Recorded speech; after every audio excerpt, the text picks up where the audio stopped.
In today's video, it's focused on approaching the second helix.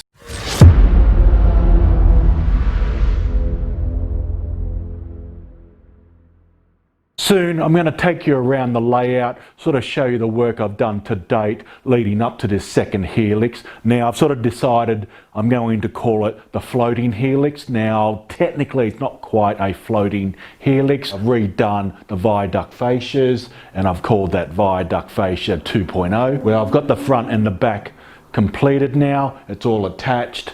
And all I've got to go now is to fill the insides with styrofoam, and I should then be back to where I left off in my third video of the viaduct series. I have been doing a bit of experimenting with my new 3D resin printer. Now it's been one hell of a journey. There's been lots of failures, but I think I've got it to a point now where I'm getting some good prints out.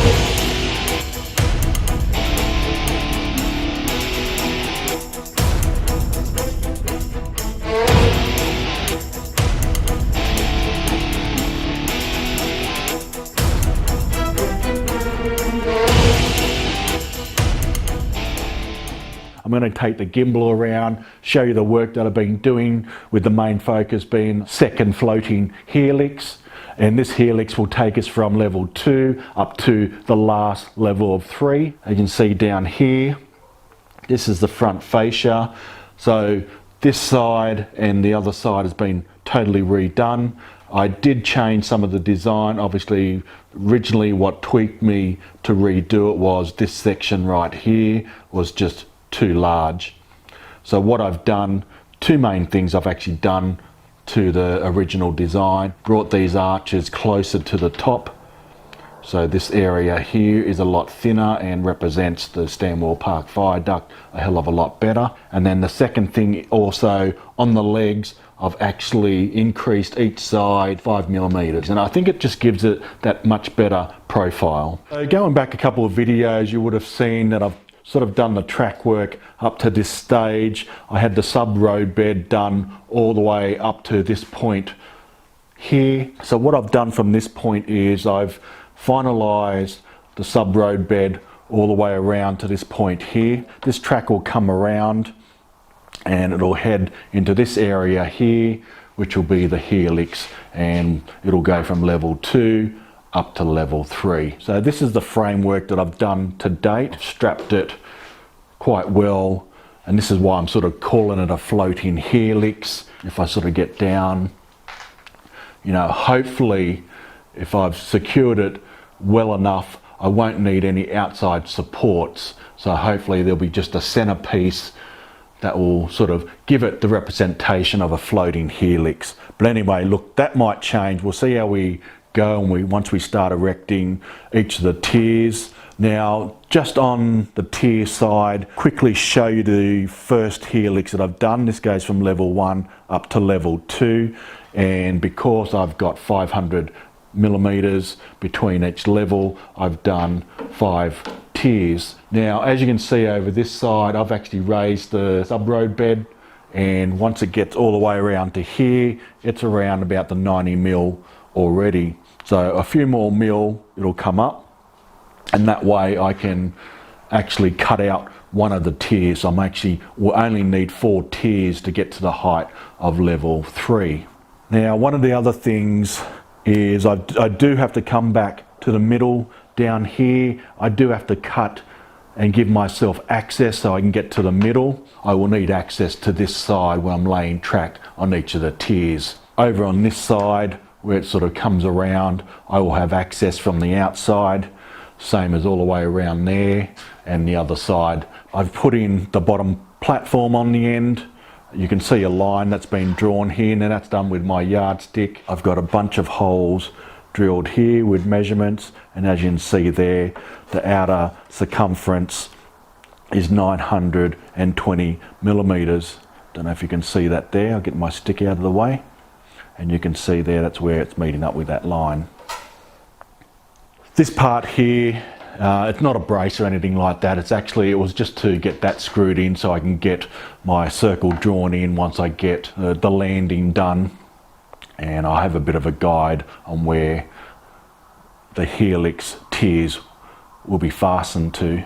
So I'll just show you from the other side here. 4 main legs in place, they're braced, it's quite strong. I've actually gone with a thicker frame for this level here because it will take a little bit of weight, and so I wanted to minimize any bending, any shifting that might happen as we progress. But like I say, at the moment I'm hoping to get away with minimal bracing, but we will see. We'll take that one day at a time to see how that goes, because I really would love to have this Helix looking more like a floating one. And obviously I don't really like having outside supports because it just then breaks the view once I get into the scenery for the layout. And as I take you around the rest of the layout, you can see I've taken that same approach to all the levels.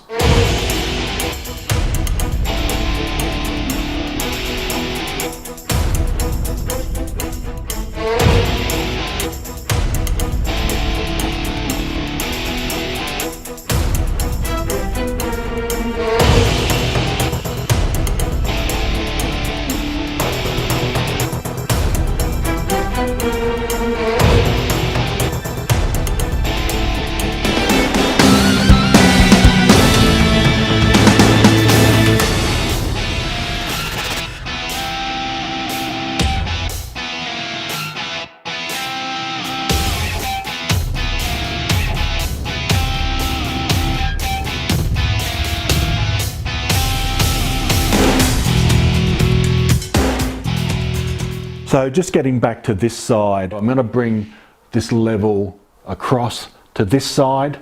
One of the ideas I was floating around in this area was maybe having some sort of bridge with some river, lake, that type of thing, just to add some variety to the scenery.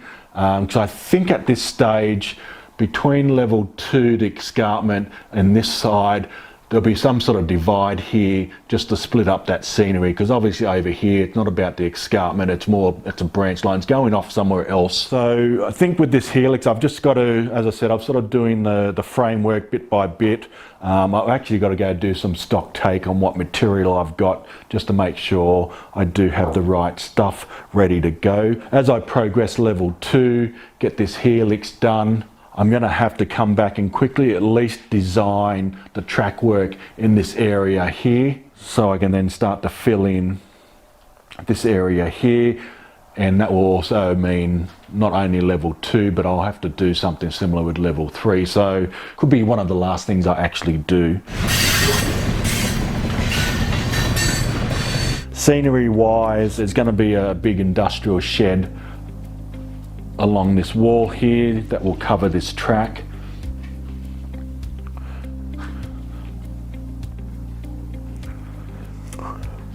This part, there's some industries along here, and I'm thinking it might be some oil refinery or oil storage type stuff along here, but I haven't actually locked in any real plans on what type of industry at this point in time.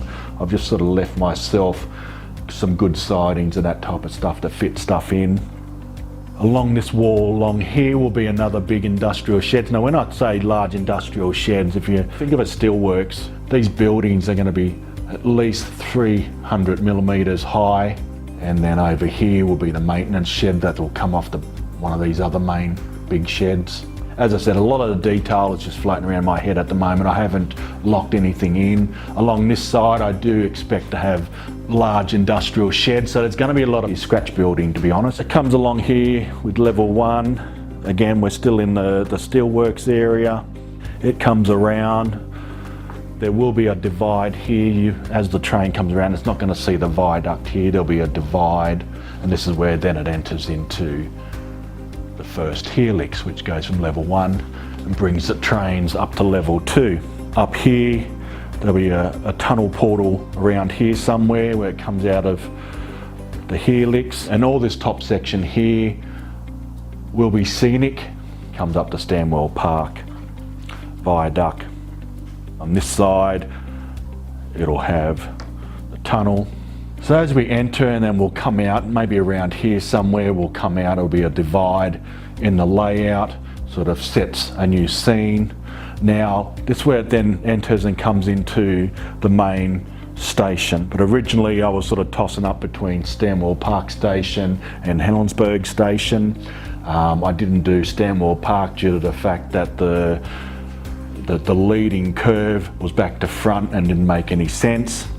But then when I tried to do the Helensburgh, those in the know, the Helensburgh platform is curved, but once I tried to put it onto the curve, both at this end and at the other end, it just wasn't going to fit, especially with the radiuses that I wanted on the track work. So I made a compromise. This is now going to be just called the Escarpment Station, named after the layout. It'll be a straight platform, but it will be loosely based on the Helensburgh configuration. So that's level 2. It comes down here, what I've already shown you, comes around that curve up to the Helix. Helix will take it up to level 3. Also, for those that are new, you're probably wondering what that box is down there. So that's my main power supply. It's also got all my electronics, circuit breakers, reverse loops. So up top here you got the DC power supply. Down the bottom here I've got all the DCC electronics, boosters, the whole lot.